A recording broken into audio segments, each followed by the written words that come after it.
अस्सलाम वालेकुम dear students. आज हम पढ़ेंगे नरेशन। ये बोर्ड के पॉइंट ऑफ व्यू से बहुत इम्पॉर्टेंट है क्योंकि ग्रामर में जो है इसके क्वेश्चंस आते हैं। तो नरेशन बहुत जो है वो इजी है अगर आप समझ के इस चीज़ को करेंगे। मोस्टली स्टूडेंट्स ये होते हैं कि वो टेंसेस में रट्टा लगाते हैं, तो रट्टा लगाने की वजह से जो है उनकी ग्रामर कभी भी अच्छी नहीं हो सकती। अगर हम नरेशन को इजी वर्ड में लें, नरेशन क्या है? नरेशन एक चुगली है। फॉर एग्जाम्पल, अगर मैंने आपसे कोई बात कही है तो आप वो बात जो है किसी तीसरे को बताते हो, तो इट मीन्स आप मेरी चुगली कर रहे हो। तो नरेशन में भी सेम यही है। नरेशन में हम बात करते हैं दो चीज़ों की, एक होता है डायरेक्ट और एक होता है इनडायरेक्ट। डायरेक्ट क्या होता है कि मैंने आपसे कोई बात कही, ठीक है, मैंने डायरेक्ट आपसे बात कही, अब आप मेरी वो बात किसी तीसरे को बताते हो, तो वो क्या कहलाएगी? इनडायरेक्ट। मतलब मैंने जो आपसे बात कही वो डायरेक्ट थी और आपने मेरी वो बात आगे किसी तीसरे से कही, वो क्या होगी? इनडायरेक्ट। डायरेक्ट में वो होता है कि कोई बंदा अगर आपसे कोई बात कह रहा है, वो अपने लफ्ज़ों में कह रहा है, और आप अगर वो बात किसी तीसरे को बताते हो तो आप अपनी वर्डिंग में बताओगे, लेकिन बात तो उसी की होगी ना, सिर्फ क्या चेंज होंगे? वर्ड चेंज होंगे। तो वो कहलाता है हमारे पास इनडायरेक्ट। कैसे? अगर मैं कहूँ कि Ali said I go to school, Ali ने कहा मैं स्कूल जाता हूँ, ठीक है। अब ये क्या थी? डायरेक्ट बात कि अली ने कहा कि वो स्कूल जाता, कि मैं स्कूल जाता हूँ। तो अगर मैं किसी तीसरे को ये बात कहूँ कि अली ने कहा कि वो स्कूल जाता है, मैं ये तो नहीं कहूँगी ना कि अली ने कहा कि मैं स्कूल जाता हूँ। अगर मैं बोलूँगी, इसका मतलब अली नहीं, मैं जाती हूँ स्कूल। तो मैं क्या कहूँगी कि अली ने कहा कि वो स्कूल जाता है। तो अगर हम यहाँ पर देखें तो हमारा टेंस जो है वो दो हिस्सों में तकसीम है।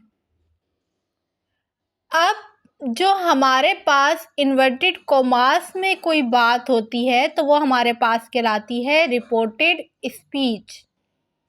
क्या कहलाती है? Reported speech. स्पीच ये है ना कि उसने कहा कि मैं स्कूल जाता हूँ, तो ये स्पीच हो गई। तो ये हमारी कहलाती है रिपोर्टेड स्पीच। और रिपोर्टेड स्पीच से जो पहले वाला हिस्सा होता है, मतलब जिसमें अली ने कहा, ये हमारे पास कहलाता है रिपोर्टिंग वर्ब। तो आई होप आपको समझ में आ गया होगा रिपोर्टिंग वर्ब किसे कहते हैं और रिपोर्टेड स्पीच, ये दोनों में फ़र्क है। जो स्टार्ट वाली बात होती है कि उसने कहा या उसने मुझसे कहा, तो ये कहलाता है रिपोर्टिंग वर्ब। और जो बात हमारे पास हमेशा इन्वर्टेड कॉमास में होती है वो हमारे पास कहलाती है रिपोर्टेड स्पीच। अब जैसे बात हो रही थी कि अली ने कहा कि मैं स्कूल जाता हूँ, अब मैं इसको इनडायरेक्ट में कैसे चेंज करूँगी कि अली सेड, अली ने कहा। तो जब भी आप डायरेक्ट से इनडायरेक्ट में जाएंगे तो आप हमेशा इन्वर्टेड कॉमास की जगह डैट लगाएंगे। आप इन्वर्टेड कॉमास नहीं लगाएंगे, उसकी जगह आप क्या यूज़ करेंगे? डैट यूज़ करेंगे। और अगर आपके पास कोई टेंस प्रेजेंट इंडेफिनेट में होगा तो आप उसको चेंज करोगे पास्ट इंडेफिनेट में, क्योंकि वो तो अगर आपको कोई बात बता रहा है वो अभी की बता रहा है ना, तो आप जब किसी और को ये बात बताओगे तो वो किस में चेंज हो जाएगी? पास्ट में। जैसे मैंने कहा अली ने कहा और इन्वर्टेड कॉमास की जगह क्या आ गया? डैट। अब क्योंकि प्रेजेंट इंडेफिनेट चेंज होगा पास्ट इंडेफिनेट में, तो अब यहाँ पे क्या है? वो स्कूल जाता है, तो वो की जगह क्या है? यहाँ पे अली, अली क्या है? लड़का, तो लड़के के लिए हम क्या यूज़ करेंगे? ही। अब ये क्योंकि पास्ट इंडेफिनेट में चेंज होगा तो गो की जगह क्या आ जाएगा? Went to school. ठीक है, इसकी मज़ीद एग्जाम्पल देखते हैं। दे सेड, उन्होंने कहा, वी प्ले क्रिकेट, हम क्रिकेट खेलते हैं। तो इस ये चेंज कैसे होगा? दे सेड, रिपोर्टिंग वर्ब हमारा सेम रहेगा, इन्वर्टेड कोमास की जगह क्या आ जाएगा, डैट। अब मैं किसी से कहूँ कि उन्होंने कहा कि हम क्रिकेट खेलते हैं, तो मैं तीसरे को ये बात कैसे कहूँगी इनडायरेक्ट, कि उन्होंने कहा कि वो क्रिकेट खेलते हैं, वो की बात होगी ना। तो यहाँ पे क्या आ जाएगा, दे, और प्ले की सेकंड फॉर्म क्या होती है, प्लेड क्रिकेट। इसी तरीके से एक और एग्जांपल है, the girl said the teacher teaches me. लड़की ने कहा कि टीचर मुझे पढ़ाती है। तो ये क्या होगा, अगर मैं किसी से इनडायरेक्ट बात करूँगी तो लड़की ने कहा कि टीचर, ये तो नहीं कहूँगी ना मुझे पढ़ाती है, मैं क्या कहूँगी कि लड़की ने कहा कि टीचर उसे पढ़ाती है, मुझे नहीं पढ़ाती, उसे। तो डायरेक्ट और इनडायरेक्ट में यही फ़र्क है कि डायरेक्ट में वो बंदा आपको अपनी वर्डिंग में बात कह रहा होता है, और इनडायरेक्ट में जब वो आप बात तीसरे बंदे को बता रहे होते हो तो वो आप अपने लफ्ज़ों में बता रहे होते हो। तो क्या हो जाएगा, the girl sad, reporting verb हमारी सेम रहेगी, इन्वर्टेड कोमास की जगह क्या आ जाएगा, डैट। अब आप यहाँ पे देखिए, यहाँ पे सब्जेक्ट चेंज नहीं होगा। क्यों? क्योंकि उसने कहा कि टीचर मुझे पढ़ाती है, तो यहाँ पे सेम आ जाएगा, द टीचर टीचर्स। ये इनडेफिनेट है तो किस में चेंज हो जाएगा, पास इनडेफिनेट, तो सेकंड फॉर्म क्या आ जाएगी, टॉट। अब यहाँ पे क्या है, लड़की की बात हो रही है, उसने कहा मुझे, तो जब भी लड़की की बात होगी तो हर यूज़ करेंगे, और अगर बॉय की बात हो रही होगी तो हिम यूज़ करेंगे। तो ये चीज़ आप लोग जहन में रखिएगा, जब भी लड़की की बात हो रही होगी तो हम हर यूज़ करेंगे, अगर लड़के की बात हो रही होगी तो हिम यूज़ करेंगे। अब नेक्स्ट एग्जाम्पल है हमारे पास, the teacher said the sun rises in the east. अब आप लोग हमेशा नरेशन में एक बात का ख्याल रखिएगा, जब भी आपके पास रिपोर्टेड स्पीच में कोई यूनिवर्सल ट्रुथ की बात हो रही होगी, या कोई ऐसा फैक्ट या ऐसा सच जो हमें पता हो कि हाँ ये सच है, जैसे अगर हम कहें कि पाकिस्तान 1947 को आज़ाद हुआ था, तो ये क्या है, एक सच है जो कभी चेंज नहीं हो सकता। तो अगर कहीं पर यूनिवर्सल ट्रुथ की बात हो रही हो, या कोई फैक्ट की, या कोई ऐसा सच जो हकीकतन सच है, कभी चेंज नहीं हो सकता, तो वहाँ पर हमारी रिपोर्टेड स्पीच चेंज नहीं होगी, वो सेम एज इट इज़ ही रहेगी। जैसे यहाँ पे था, the teacher said the sun rises in the east, तो इसको इनडायरेक्ट में कैसे चेंज करेंगे, the teacher said, inverted commas हटाएंगे तो हमारे पास क्या आ गया था, डैट। बाकी हमारी जो रिपोर्टेड स्पीच है वो सेम रहेगी, the sun rises in the east. इसकी एक और एग्जांपल देखते हैं, जैसे हमारे पास है, my mother said honesty is the best policy. तो यहाँ पे भी सेम क्या आएगा, क्योंकि ये एक सच है और जो कि कभी चेंज नहीं हो सकता, इसलिए हमारी रिपोर्टेड स्पीच जो है वो कभी भी चेंज नहीं होगी। तो यहाँ पे क्या लिखेंगे, my mother sad, inverted commas हटाएंगे तो क्या आएगा, that honesty is the best policy. तो आई होप आपको ये सिंपल सेंटेंस बहुत अच्छे से समझ में आ गए होंगे। तो नेक्स्ट हम दूसरी टाइप की तरफ बढ़ते हैं। जैसे हमारे पास है, अहमद सैड टू मी। पहले अगर आप देखें तो हम सिंपल सब्जेक्ट पढ़ रहे थे, जिसमें सिर्फ सैड तक की बात हो रही थी, कोई ऑब्जेक्ट हमारे पास गिवन नहीं था। लेकिन अगर कोई ऐसे आपके पास सेंटेंस आ जाए जिसमें ऑब्जेक्ट मौजूद हो रिपोर्टिंग वर्ब में, तो वहाँ पर आप क्या करेंगे, जैसे यहाँ पे लिखा हुआ है अहमद सैड टू मी, तो ये जो आपका सैड टू है ये चेंज हो जाएगा टोल्ड में। ठीक है, अगर आपके पास रिपोर्टिंग वर्ब में ऑब्जेक्ट मौजूद हो तो वहाँ पर आप लोग सैड टू की जगह लिखेंगे टोल्ड। तो ये अक्सर बच्चे जो है वो कंफ्यूज हो जाते हैं कि किस जगह पे हमें टोल्ड यूज़ करना है और किस जगह पे टोल्ड यूज़ नहीं करना। अब जैसे हमारे पास पिछले सेंटेंसेस में सिर्फ सेड तक ही हमारे पास रिपोर्टिंग वर्ब थी, कोई ऑब्जेक्ट मौजूद नहीं था, तो इसलिए जो है वो हमारा सेड चेंज नहीं होता था। अब क्योंकि यहाँ ऑब्जेक्ट मौजूद है तो इसलिए जो हमारा सेड टू है वो चेंज हो जाएगा टोल्ड में। तो अब यहाँ पे आगे बात हो रही है, I saw a lion in the forest. Ahmed ने मुझसे कहा कि मैंने जो है वो जंगल में शेर देखा था। अब यहाँ पे बात हो रही है पास्ट की।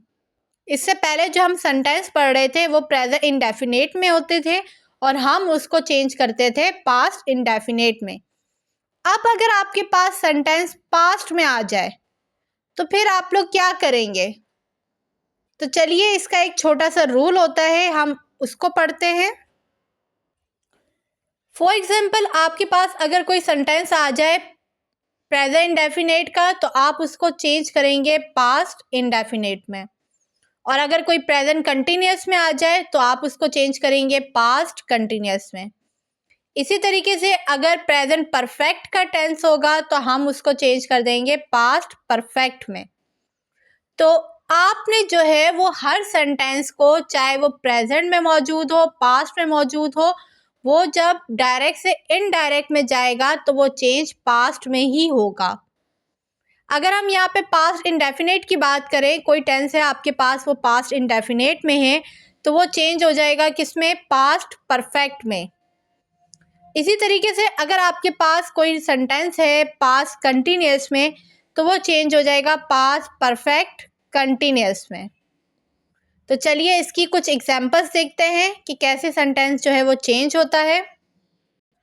तो यहाँ हमने लिख दिया अहमद, सेड टू की जगह आ गया टोल्ड, मी इन्वर्टेड कोमास की जगह क्या आ गया? डैड। अब मैं कहूँगी कि अहमद ने मुझसे कहा कि उसने जंगल में शेर को देखा था। अब मैं ये तो नहीं कहूँगी ना कि अहमद ने मुझसे कहा कि मैंने जो है वो जंगल में शेर देखा था, तो मैं का मतलब तो वो मुझे कह रहा है, नहीं, यहाँ पे उसने कहा था तो उसकी बात हो रही है, और लड़का है तो हम क्या यूज करेंगे? ही। अब क्योंकि ये पास्ट इंडेफिनिट था, पास्ट इंडेफिनिट चेंज हो जाएगा पास्ट परफेक्ट में, तो क्या आ जाएगा? He had. सॉ किस में चेंज हो जाएगा? सीन में, क्योंकि थर्ड फॉर्म आएगी। बाकी सेंटेंस सेम रहेगा, seen a lion in the forest. इसी तरीके से Ayesha said to me, Ayesha ने मुझसे कहा। अब यहाँ पे हमारे पास ऑब्जेक्ट आ रहा है रिपोर्टिंग वर्ब में, तो सेड टू हमारे पास किस में चेंज हो जाएगा? टोल्ड में। तो मैं लिखूंगी Ayesha told me, inverted commas क्या हटाएंगे तो क्या आएगा? डैड। उसने कहा I was washing the clothes, तो ये किस में चेंज हो जाएगा? पास्ट परफेक्ट कंटिन्यूअस में। तो क्या आ जाएगा? लड़की की बात हो रही है तो शी, और हेल्पिंग वर्ब क्या है? Had been washing the clothes. ठीक है। अब नेक्स्ट है हमारे पास आमना सेड टू मी, आमना ने मुझसे कहा डू यू लाइक टी, क्या तुम्हें चाय पसंद है? अच्छा, अब अगर आपके पास कोई सवाल ऐसा आ जाए कि जिसमें कोई आपसे सवाल कर रहा है या पूछ रहा है, या और व्हाट आर यू डूइंग, और जहाँ पर आपके पास WH वर्ड यूज हो रहे हो, तो उसमें आप लोग क्या करेंगे? अब जैसे मैंने यहाँ पे कहा आमना सेड टू मी, आमना ने मुझसे कहा डू यू लाइक टी, क्या तुम्हें चाय पसंद है? अब आमना जो है वो यहाँ मुझसे पूछ रही है, तो यहाँ हम सेड टू को टोल्ड में चेंज नहीं करेंगे, क्योंकि वो मुझसे कह नहीं रही, मुझसे पूछ रही है। तो पूछने को क्या आएगा? आस्क्ड।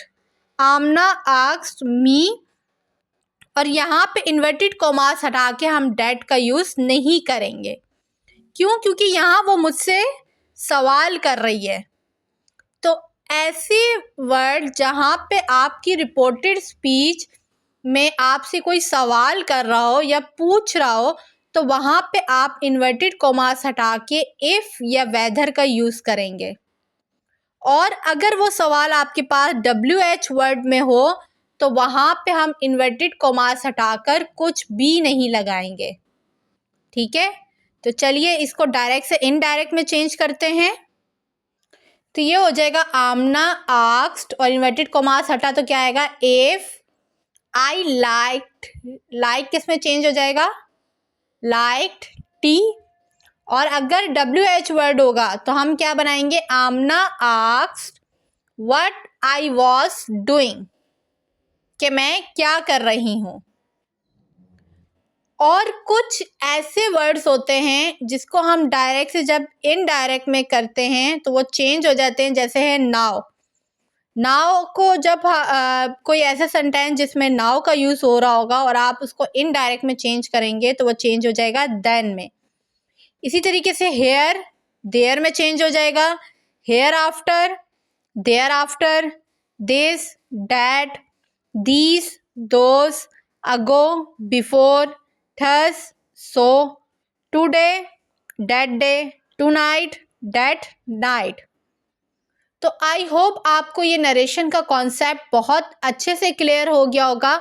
अगर आप इस चीज़ को समझ के करेंगे, आपकी अंडरस्टैंडिंग अच्छी है, तो नरेशन जो है वो कोई मुश्किल चीज़ नहीं है, बहुत इजी से है।